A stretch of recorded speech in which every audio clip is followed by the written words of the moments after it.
right, sorry for the delay. Wow, that's loud. Kevin Mitnick has been part of the 2600 community for many years, and his story resulted in a documentary that Emmanuel put together and put a lot of work into called Freedom Downtime.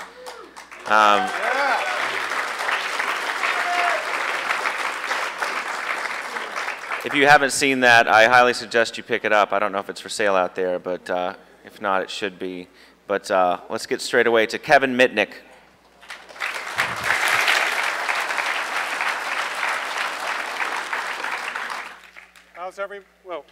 Hello.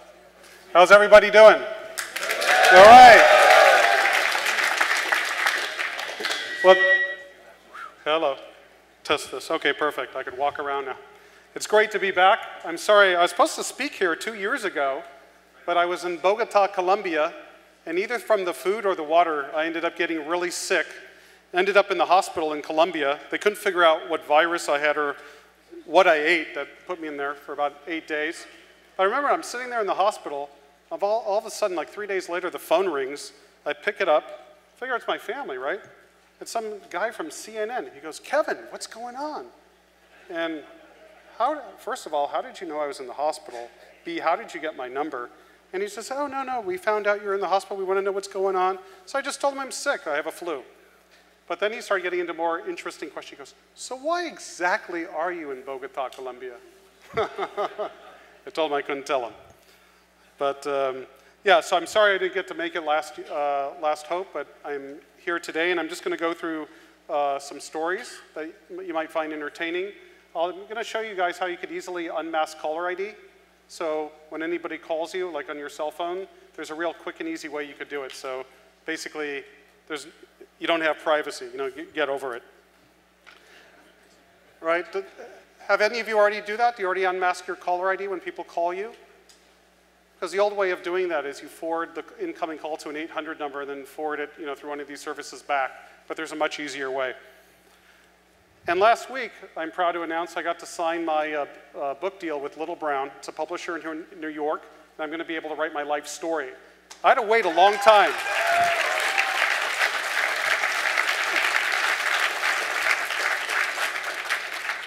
Finally, I get to tell my side. I had to wait 7 years because part of my plea agreement with the federal government was that I couldn't profit off my story for 7 years, and that expired in 2007. And then it took a while for my co-author and I to write up a proposal, and it went around to these publishing houses, and I finally got the deal. So I hope, maybe in the next conference, I hope this is not really the last hope, but if it is, but the next HackerCon, I'll be able to present that book all to you. So, some stories. I don't know, how many of you were here when I spoke 4 years ago? Okay, wow, okay, about 30% to 50%. So I might go over some of the same stories. Just sit back and relax, and hopefully the people that weren't here will be entertained. When I first got into computers, it really started when I was a young kid. When I was 11 years old, I was fascinated with magic. And I used to hang out at the magic store on the weekends to learn. My mom used to go to work, and I had to go to school. Then on the weekends, I'd go to the magic store and kind of sit there and try to watch the salespeople perform illusions, and then I tried to learn the secrets. And then from magic, I fell into this hobby called amateur radio. And I think you just heard that they're offering amateur radio tests. And when I started in amateur radio, this is where I got very interested in telephony, because ham radio, they had things called auto patch back in the days, where you could make phone calls, but you couldn't do it for personal use. So once I got into amateur radio, I met another student in high school in Los Angeles, California, and this kid was into phone freaking. And he wanted to borrow one of my ham radios, and in exchange, he said he will teach me a little bit about this unknown world of telephones. And this kid could do amazing things at the time that I thought was amazing. He can call a telephone number, a local number, put in a 5-digit code, and call anywhere in the world. Little did I know, he was using Sprint and MCI at the time. If he had somebody's telephone number, he can call a secret number at the phone company called the CNA Bureau, and he can get the name and telephone number. If he just had my parents' names, he was able to get their non-published numbers. So this was all very interesting to me.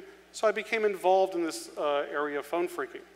And then because I'm a prankster, I took this area of phone phreaking and I applied it to pulling pranks on friends.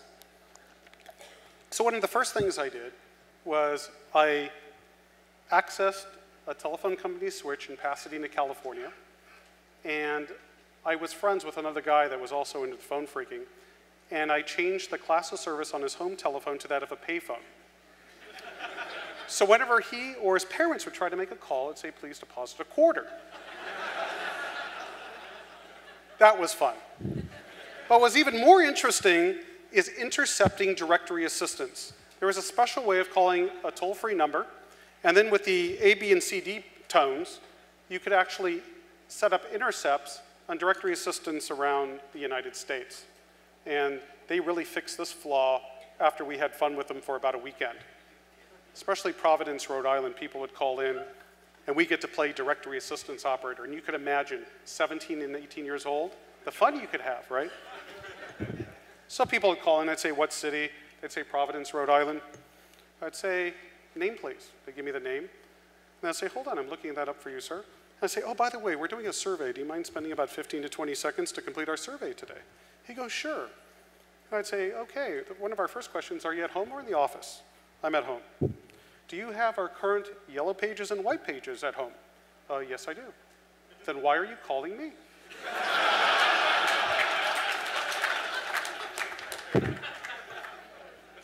Another call, someone, what city? Providence, Rhode Island. May I have the name, ma'am? Sure, it's Joan Smith. Okay, one moment, please. That number is 555-212-37. What? 555-212-37. And they'd go, how do I dial a half? And I said, between the 1 and 0s, you're dialing the phone, you just kind of give it a little bit of a nudge, or you can go down to our phone center stores, they existed at the time, and you can buy one of our new phones that has halves on it. Unfortunately, that fun only lasted for the weekend. Because we did a little bit more immature pranks, but I'm not going to go into that over here in this conference because I'm being recorded. And by the way, anything I talk about today, just my disclaimer, everything happened over 5 years ago, so it's past the federal statute of limitations. All right, so just so we know. Okay, perfect. But when I was in the amateur radio, I also was a prankster, and my target was my favorite, not my favorite, but the most well-known fast food restaurant in the industry, McDonald's. Have any of you played with McDonald's with radio in the audience? And you know what fun you could have, right? So when a customer drives up to the drive-in window and places an order, I, with my friends, parked across the street, could take over the system. So now the customer's not speaking to the guy inside with the headset, he's speaking to me. So you can imagine, right? Customer drives up, yes, may I take your order, please? Yada, yada, yada. And say, well, congratulations, you're our 50th customer today. Drive forward, your order's for free. And then I had a friend that did a really good Indian accent, right? So what happened is the customer would place the order, and it kept getting repeated back incorrectly, right? For about 10 or 15 times, so the person loses patience. And then, of course, there was menu changes at McDonald's, where no longer were there hamburgers, French fries, and sodas. It was all burritos, tacos, and hot dogs. So after messing with this one McDonald's, this was in Hollywood, California, they put a sign on the drive-up window that it's closed, because they kept getting messed with. So the manager of this McDonald's comes out right after we were playing with him for a while. He comes out and he's looking in the parking lot and he's looking for the culprit. Who's messing with their system? And he's looking around and he has no idea. Again, we're sitting across the street of a big boulevard. It's like right over here on Broadway. And we're watching, we're laughing in the car. And so this guy starts looking around, he sees nothing. He goes up to the drive-up speaker and he's examining it and he's looking at it like, he's like it's possessed, and he's like looking around. And then he doesn't see anything, so he puts his face right next to the speaker. I couldn't resist. What the fuck are you looking at? And this guy, Lou.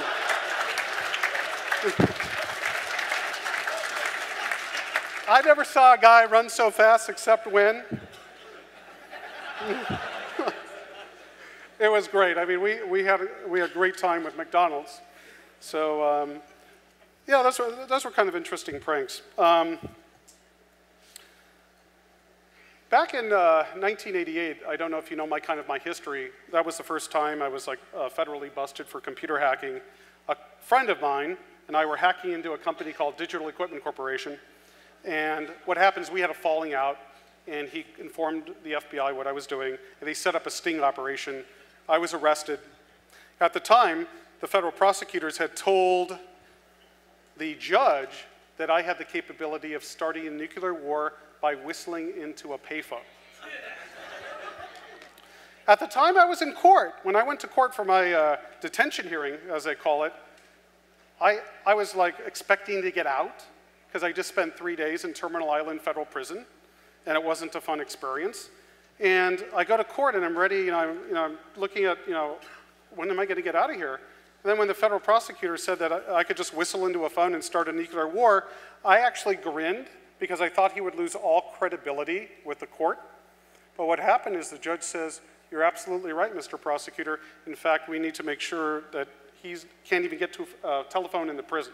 So I ended up in the hole in solitary confinement. But eventually I was released. And at that time I was keeping my nose clean. I found new hobbies and new interests. And my brother called me one day, my half-brother, and he told me that this guy, Eric Hines, wants to speak with me, that he used to be a hacker, and he has a lot of interesting things he'd like to talk to me about. And I kind of really wasn't that interested. And my brother called me again, saying, "This guy really wants to talk to you." So I called the telephone number. It turned out to be this guy that wasn't Eric, but what he would do is he would actually page Eric to his number, and he'd conference it in like this ultra, do-do-do-do-do-do-do. So I finally get this guy on the phone, and he seemed very knowledgeable about phone phreaking. He knew a lot about the internal systems at the phone company. He knew about equipment in the central offices, and it intrigued me because I had a passion for technology. So we set up a meeting to meet at a hamburger hamlet, and I brought a friend of mine along, a guy named Louis DePayne, who incidentally was my hacking partner for a number of years. And we meet this guy, Eric, at a hamburger hamlet, and he starts telling us that he was part of the Kevin Poulsen case. Everybody familiar with Kevin Poulsen? Okay. And he starts telling me about all their escapades into phone company offices. I'm sitting there and I'm listening. And I said, "So what happened to you? Because Poulsen was busted." He says, "Well, I was in Texas, and I was busted for doing some sort of credit card fraud, but they wanted some information about how I was doing the fraud, the FBI, so I cooperated with them and told them how I was able to commit these frauds." This is him telling me. "And I got out early. I got a deal." I said, "So they didn't ask you about Poulsen?" He goes, "No, they only wanted to know about me." Doesn't sound like the FBI. I know, usually they want to know about everything. So eventually, during the conversation, he says, we're talking about different systems at the phone company, Cosmos, SCCS. I'm not going to go into all the, MISAR. Remember all these, familiar with all these names of internal systems at Ma Bell? And then he mentions a system called SAS. He goes, "You know about SAS, don't you?" I go, "Maybe. What does it do?" He says, "Where you can monitor anybody in Pacific Bell." And I go, no. I go, "Tell me more about it." And then he clammed up and didn't say another word, and the meeting ended. And I was intrigued. I wanted to find out, I didn't know about this system called SAS. What exactly is it? And how he told me he discovered it is he and Kevin Poulsen were actually in one of the phone company central offices, found the equipment, and were able to hook up a tape recorder and actually record the protocol going back and forth. So what I did is I called the phone company, and using my social engineering skills, I wanted to find out the company that developed this tool. And so after about 2 or 3 phone calls, I found out the name of the company that manufactured SAS. I do some research on this company, and I find out that they went out of business. They no longer are in business. So I did a little bit more research, and I found out the founders of the company, tracked one of them at home, pretended to be a person working for Pacific Bell IT, and that I wanted to make improvements on the system, but I had no information. And the guy says, well, since we went out of business, do you want me to send you the design plans and the different protocols and everything? I could either FedEx it to you or I could fax it to you. What do you want? I said, sure, fax it to me. So then I had all the protocols and all the information of how to access SAS. And how SAS worked is they had remote RTPs, remote test points in every central office, and they would use computer terminals in the test department at Pacific Bell, and it would talk to a concentrator. That concentrator would dial up to the RTP in each central office, and it would use a proprietary protocol, and it would give the test technician the ability to make calls from that number, to listen to the calls, to do a number of different test functions.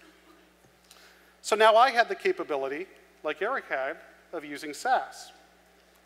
So let's fast forward. This is kind of a lengthy story, but it's kind of interesting. So I started to get suspicious about Eric because every time we'd get together or talk on the phone, he'd start like asking me questions. Who do you associate with? Who do you talk to? What are other hackers doing? And to me, that was a big red flag and yellow flag. So I started wanting to look into, well, who is this guy? And at the time, the Public Utilities Commission did not tariff caller ID in California. But since I had switch access, I did. So I basically implemented caller ID in Los Angeles. I set up caller ID on a friend's telephone, and then at 3:30 in the morning, I called Eric's pager number to call this telephone number. He did, and we were able to ID the number, and then from there get the address information from the phone company. It turned out this went to the Oakwood Apartments in Los Angeles, California. Then I decided, well, I got to find a little bit more about Eric. I just know his name. I call the Oakwood, I find out from the phone company the unit number he's living in. I call up the rental office, pretending to be Oakwood Corporate. I was able to get the whole rental application for the apartment where that phone terminated it. And to my surprise, there was no work information on this application. It only listed a mobile cell phone number. So I did some research, and I found out that this mobile telephone number is listed in the name of Mike Martinez. And then to find out more information about this number, I needed to either be the customer and use social engineering, or I needed to get into the cellular phone company's network. At the time, I found a vulnerability in AirTouch Cellular, so I was able to get inside access to their internal network. What they gave me the ability to do is look at any calls that were originated from that cell phone or terminated. And one number that kept popping up over and over and over again was 310-477-6565, which is the headquarters of the Los Angeles FBI. So there I knew that there was a big problem for me because this guy was either an undercover agent or he was an informant. So why I'm telling you this story too is because I had to go through a lot of trouble to implement caller ID to get his telephone number. Now I'm going to show you how you could unmask private numbers, because if it happened today, he would have simply blocked his number. After I got the cell phone number, I pulled all the cell bills because I had access to all their internal systems. And then I started doing traffic analysis and found that this cell phone number was calling other phone numbers within government, other FBI cell phone numbers, and at the end of the analysis, I had every telephone number that belonged to the white-collar crime squad in Los Angeles. So what I started doing was having their numbers. I was able to do originating and terminating number searches, and then what I started doing was searching on Eric's number. Well, who's calling him within AirTouch Cellular? And who's calling Pacific Bell Security? And then I was able to find the case agent's cell phone number because he was calling Eric, he was calling Pacific Bell Security, he was calling different numbers at the bureau. So then, what I did is there was this device called the DDI. Is anybody familiar with it? A guy named Mark used to sell them in Milwaukee. And what the DDI device allowed you to do was monitor the forward and reverse control channel of a cell site and actually be able to see calls. Anybody remember the DDI device? Okay, maybe 2 or 3 hands. So at the time, I was working as a private investigator in Los Angeles, and I set up in my office a scanner that monitored the forward control channel of the cell site in Calabasas, California. So anytime any of those agents, if they registered their phone, drove into the area or through the area, it would alert, the PC would capture the data and it would alert me with a page. So on September 28th, 1992, I walk into the office 8 in the morning and I hear this weird faint beeping sound as I open the office door of the PI agency. Nobody else was there. And I'm like, listen, where's this beeping coming from? And it's coming from my office. Wait, it's coming from my PC. And I go to the PC and see that it caught one of the case agent's telephone number actually in my central office. I mean, in the cell site, right?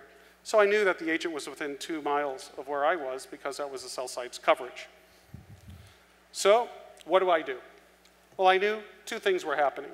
1, I was under surveillance.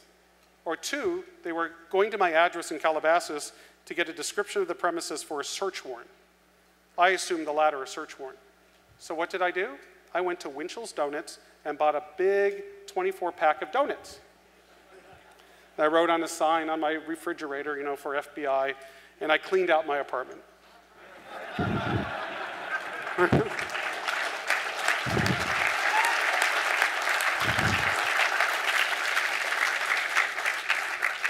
But I wasn't sure if it was really the Bureau, okay?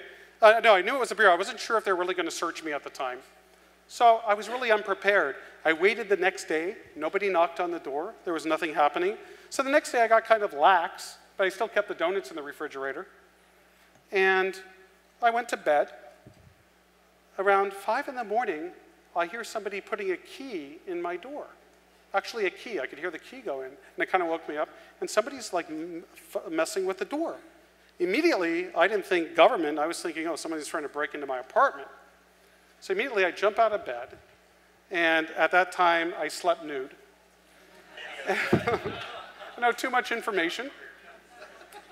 And I go, who is it? You know, FBI, open up, open up. And I was like dazzled, right? It was like 5:30 in the morning. And I open up the door, and I'm facing a female FBI agent right there. And the nude. A little bit embarrassing, but oh well. So in any case, once that happened, I knew that the government was definitely looking into my activities. So what I decided to do was use SAS, which I never really used before, and monitor the informant. So now that I had Eric's telephone numbers that were in his apartment because I got them through the phone company, I then used SAS to monitor those numbers for 1 day. And about after 1 hour, there's this call that comes in. And when the call comes in, you hear like it's, what they call it is a SAS shoe, is you call the frame, you put up a SAS shoe, and then you use that, use SAS to actually lay in wait for the call. The other way was using what they call a no-test trunk, which you could only use when the call's in progress. So the call came in, and I'm listening. I'm actually at the offices in this PI agency in Calabasas, and I hear Eric answer the phone, and it's a guy named Ken. And all of a sudden, they're discussing Mitnick and discussing a search warrant and evidence. And I'm listening to this call with all the full attention. And what I found out later, this was the case agent and the informant working together to try to collect evidence against me at the time. So at that time, that's when I knew that I was in serious trouble, and I needed to get out of town, so to speak. Unfortunately, my supervised release wasn't up for another month, meaning if I left, I'd be actually a fugitive for my probation. So what I did is myself and Louis DePayne, we conspired with an attorney, actually, to come up with a disinformation campaign, meaning Eric had no idea we knew he was an informant and working as a government agent, but in knowing this and knowing that he doesn't know that we know, we could feed him information that would go to the Bureau. And the whole purpose of that disinformation campaign was to get them to delay issuing an arrest warrant or arresting until my probation ended because it ends by time. And what happened is we actually thought it had worked because nobody came after me until 2 or 3 days after my supervised release expired. So why I'm telling you the story is to give you a little bit of history of my background of what actually happened with him. And now I'm going to give you I'm just going to divert to a quick demo because I know we're running out of time of how this tool would have been very useful to me back in those days if I was still an unethical hacker of unmasking caller ID. So I'm going to show you on a little video first and explain it, then I could demo it. So one moment. There's this provider, this SIP trunking provider called FlowRoute. I believe they're out of California. And I think because of a feature of their system, 1 second, it allows you to easily unmask caller ID. So I'll walk you through this video really quick. It's kind of slow, and I should have speeded it up, but I'm sorry. So I'm going to log into this FlowRoute account I created. And the first thing I'm going to do is just purchase a DID, and then I'll walk you through how this works.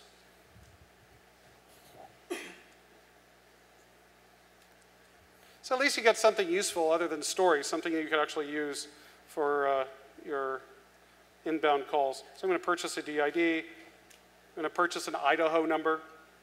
It's like $1.39. I just went through every step so you'd see what's going on.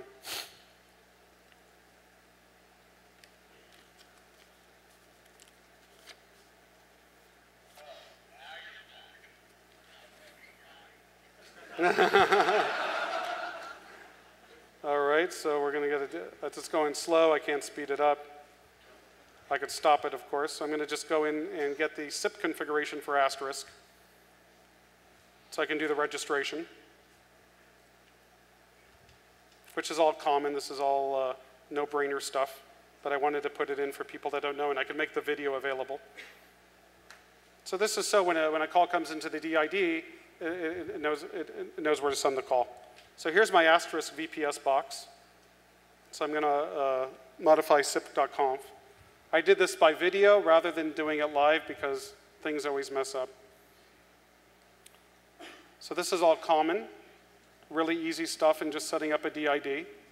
Then I'll get into how why this works. And why this actually works is this particular SIP trunking provider is like enterprise class. So what happens is they're getting the ISUP information. And you're able to map the SIP headers to the ISUP information. So you're getting the caller ID information and you're getting the privacy bit. So a normal call, when a call comes in, here's a SIP header. You see the from number. This is my cellular phone number. Oops. Let me back it up. One moment. Okay. You're getting the from number, okay, which is the number that I'm calling from. And the p-certed identity is basically a SIP header that contains the same information. Here the call is not blocked. This is a normal call coming in. So 1 second. We'll go to a block call. One moment.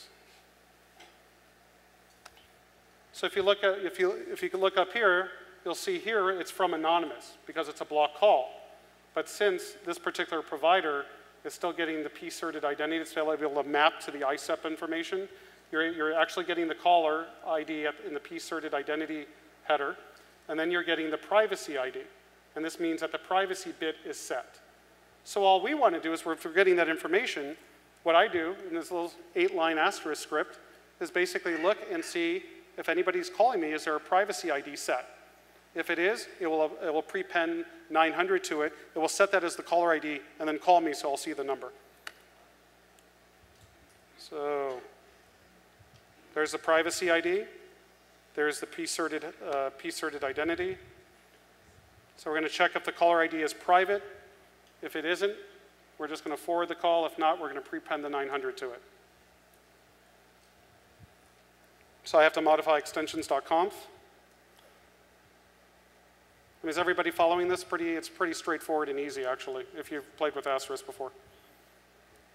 So because there's an asterisk bug, well, you'll see it in a moment. There's like a deadlock audio bug. There's like one line in there that will hopefully go away when they come out with the new release.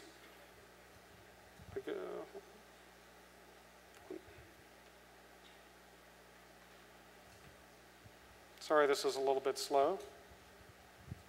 This is because of the asterisk bug in the first line. That takes care of that. then what I'm doing is I'm just setting two variables. I'm setting the p-certed ID to the p-certed ID from the identity from the SIP header. And the same thing I'm going to do is set it for the caller ID as well. I mean the privacy bit, I'm sorry. You'll see it in a second. So I mean, you just have to copy these 8 lines and sign up for an account, and you can unmask your caller ID. Then I'll get into a couple more stories at the end. I just wanted to show you this real quick.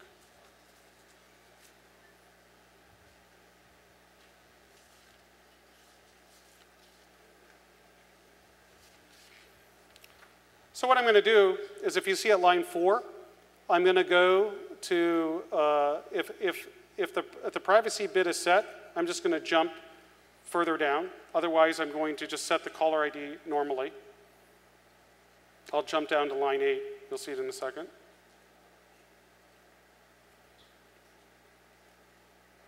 I hope this is interesting to you folks. I like when people call me, I could see their number.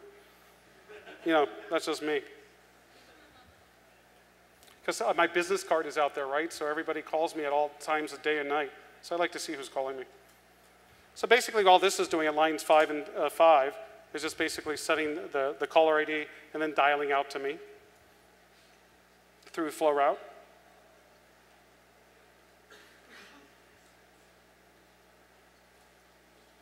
This is where I jump to if the privacy bit is set, then I'm still going to I'm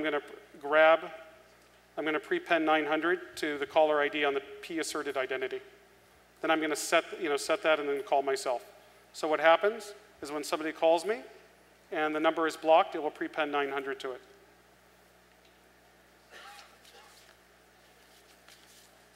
Has anybody done this before, or is this old stuff for you? Oh, yes? Okay, for some that don't.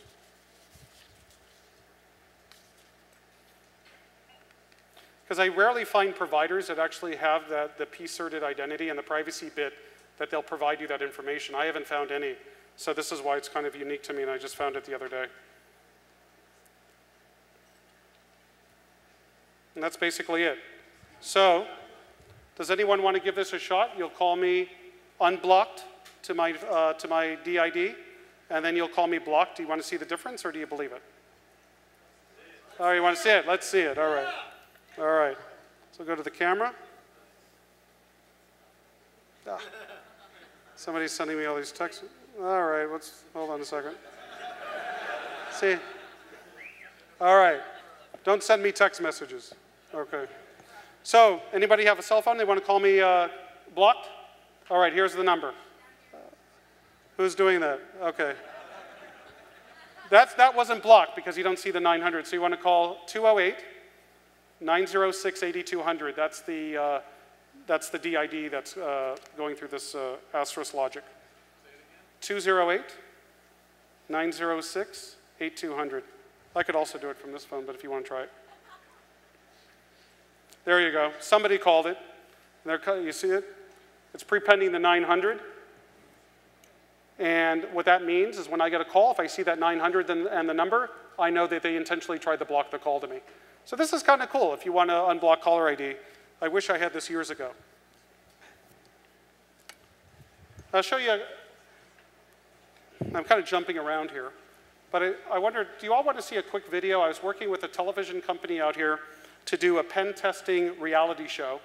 And if you ever heard of Tiger Team, have you heard of Tiger Team? I was on for 2 days. I mean, 2 episodes. I thought it was a great show. I'm really sad they canceled it. I actually know Luke, and I know Pyro, and I thought it was a good idea, but for some reason they canceled it at True TV. So another company has actually been shopping around the idea of me heading up one of these reality pen testing shows, and they just created a trailer. And I thought when they sent it to me about 5 or 6 months ago. I thought, ew, I wonder what they thought of. If, is it going to be crappy? And I played it, and it was actually pretty good because they blended a lot of different scenes in from Italian Job, from Alias, and so on and so forth. So do you all want to see the quick trailer? All right. All right. Hopefully, and if we can get sound here, because we're going to need sound. Come on. So we have the sound set, I hope, and we're going to try it.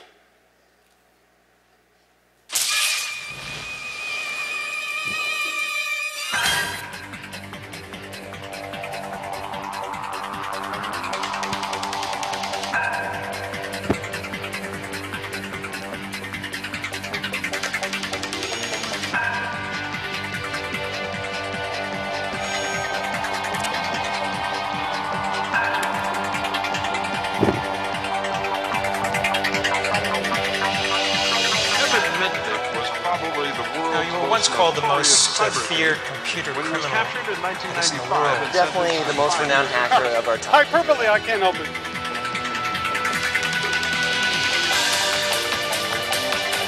Kevin was systematically attacking the computers of some of the world's largest cellular telephone manufacturers. He was able to elude us by virtue of knowing the telephone and the computer systems well enough. He was arrested and subsequently sentenced to federal prison time. That's a bad picture, isn't it?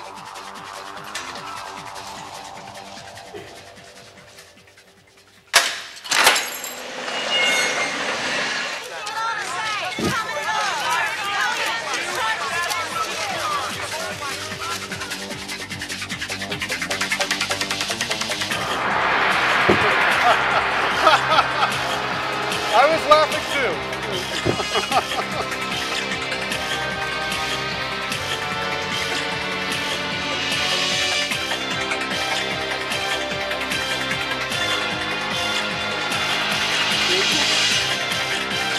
Jennifer Gardner.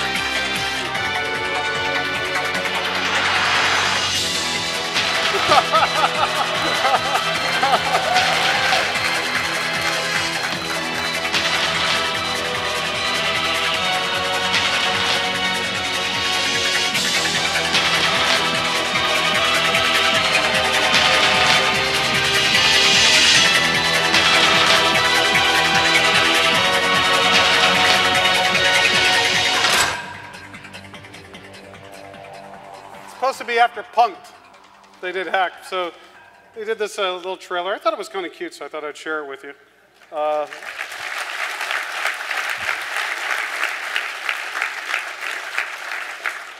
don't think it's going to go anywhere because I can't imagine Apple or Nintendo saying we could pen test you and have it on reality TV. I just don't see it. I don't see the benefit. They don't care about their product placement. And I wonder if my high school teacher, if he saw this, I don't think I've told you the story of this. When I was in the phone freaky in high school, and I had another student, and he said, hey, you might want to go to computer class. It's kind of interesting.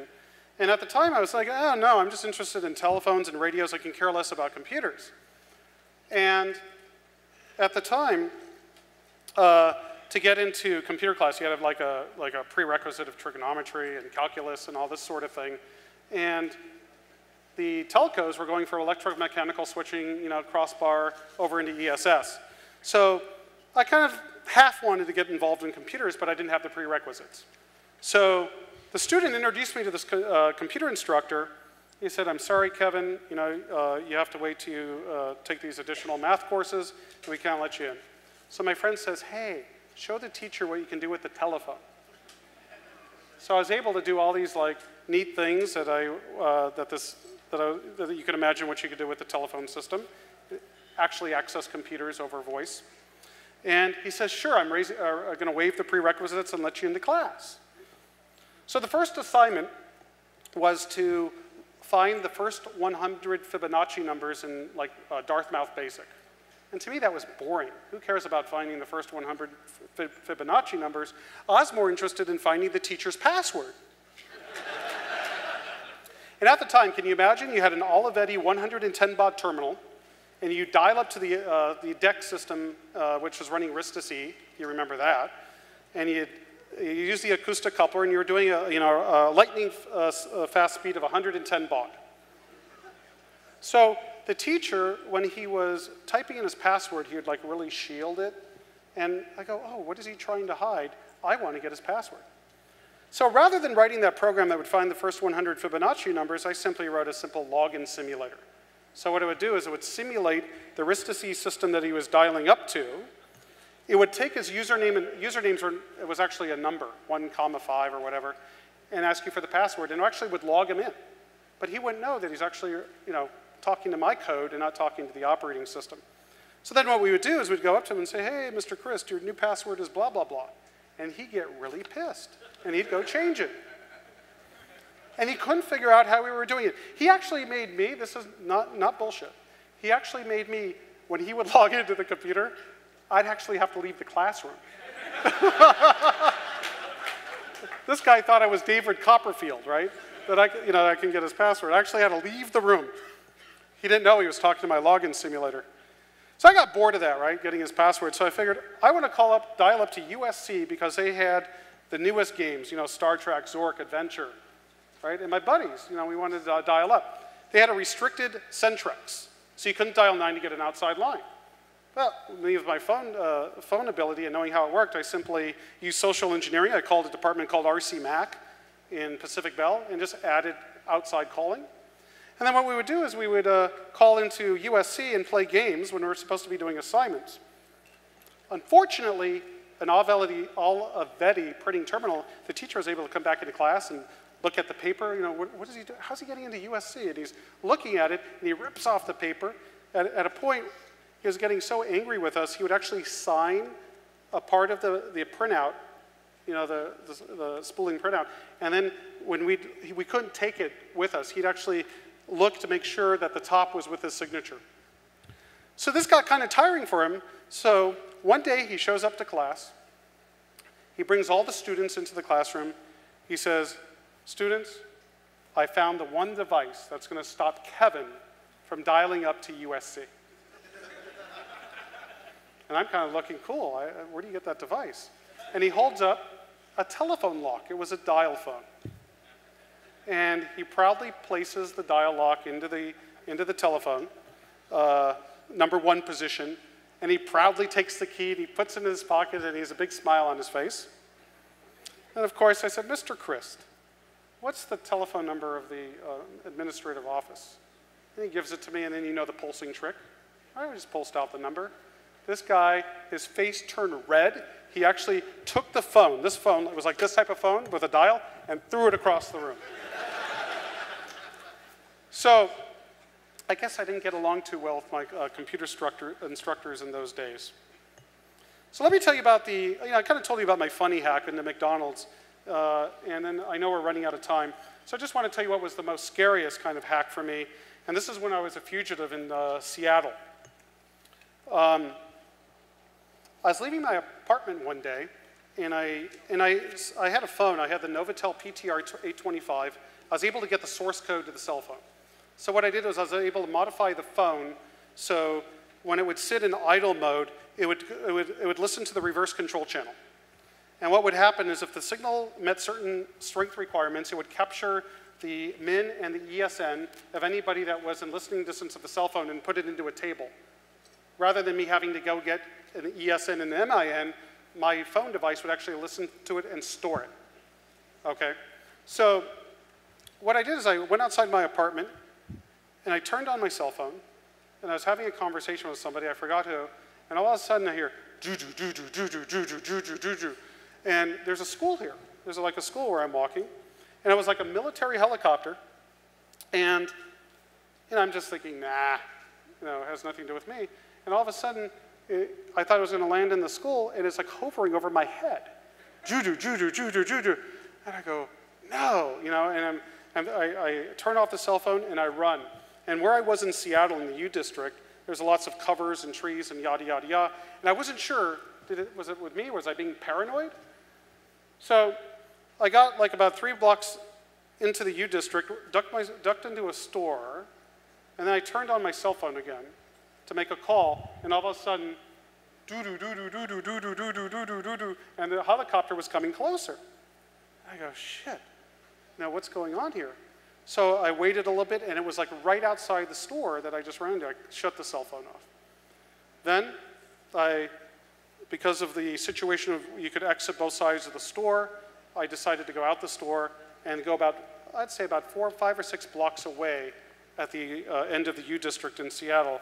I turned on the cell phone again, and damn it, the helicopter's coming. Doo-doo-doo-doo-doo-doo-doo-doo. So I never found out what happened of who that was, or was it the cellular phone company, was it the government, or was it a private investigation firm? I never found that out in my discovery who that was. But I remember I called my dad, because it kind of startled me having a helicopter chase you. So I remember I had a secret code with my dad that if I paged him with a certain code, he'd go to a supermarket to a payphone and he'd wait for my phone call for like 15 minutes. With my mom, it was a more intricate system. Because of because I know if a government or a law enforcement agency knows you're going to a payphone, it's really easy to get the history, terminating, originating numbers. I know it because I did it on them. So what I figured is, with my family, how I'd contact them is have them go into a casino. So they'd have a pager, and I'd page with a certain code means Stardust, Mirage, whatever, right? And then they'd go in and listen for the call to be paged like Mary Sue, and they'd go to the white courtesy phone and pick up the call, and that would be me. And it'd be really difficult for the government to trace these calls. With my dad, it wasn't so, since I didn't talk to him so much, it was where I'd call him at a payphone. So I remember calling him up, saying, Dad, you won't believe what happened. He goes, what's going on? I go, a helicopter just chased me. He goes, son, you really need help if you think helicopters are chasing you. And I go, no, Dad, it was really chasing me. And he goes, you really need to see a psychologist. No helicopter's chasing you, Kevin. You're being paranoid. So anyway, long story short, I was being chased, but I never found out by who or what had happened. So what am I doing today? I'm really fortunate. You know, I never thought I'd be where I am today, and a lot of it has to do with a lot of you that were my supporters. I still give thanks to everybody that was part of the Free Kevin movement, you know, especially Manuel and everybody part of the 2600 group.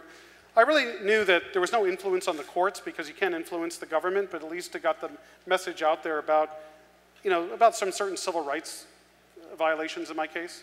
I never said that I didn't deserve to be punished, but they went a little bit overboard by holding me in solitary confinement because I could launch nuclear missiles by whistling launch codes. So today what I do is I go around the world and I do a lot of public speaking engagements, not what I'm talking about now, but mostly like on social engineering and wireless security. I do a lot of penetration testing, so companies, you know, hire me to hack in. Kind of what I was doing all my life, but I do it with authorization and I get paid for it. And I don't have to go to jail for it. So it's kind of a win-win-win situation all the way around. But I want to sincerely thank all of you for being there for me when I was at the bottom of the bucket during that time in my life, when I was sitting in federal prison, not knowing if I'd ever get out. The government was saying they wanted to hold me for 400 years for making like 21 clone cell phone calls. And I never had a light at the end of the tunnel. And at the time, the government wanted me to become an informant, actually wanted me to tell on what other people were doing, and I refused because I had the integrity not to become a snitch on somebody else just to get myself out of trouble. You know.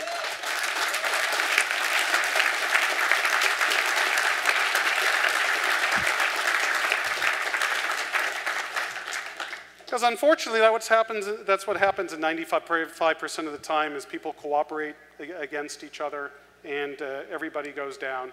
And I just, you know, again, I didn't think that was part of my personal integrity, so I figured, hey, if I did something wrong, I'm going to take the licks for it, and I'm not going to try to bring somebody else down with me. So when I was going through this whole process, I had hundreds of people writing me letters, taking my phone calls, building websites, starting the Free Kevin movement. And today, I'm still thankful for all of you that have participated and supported me all those years. I don't know who all of you are because, you know, when I was in prison, I, you know, didn't get much access to email. Why? Because when people would send me even printouts of email, they would actually prohibit me from getting a copy of the email, saying it's in secret code. I go, what do you mean secret code? And they would look at the MIME headers and go, that is a code. That's the intelligence of the Bureau of Prisons. But again, I want to thank everybody for being there for me. I'm kind of sad that this is the last hope because I kind of looked forward to it. I couldn't make it last year, but I thought this would be a tradition that would continue, where people that share similar interests would get together. And again, I want to thank everybody for being part of 2600 and Hope, and I'm glad I could be part of it now. So thank you. Yeah.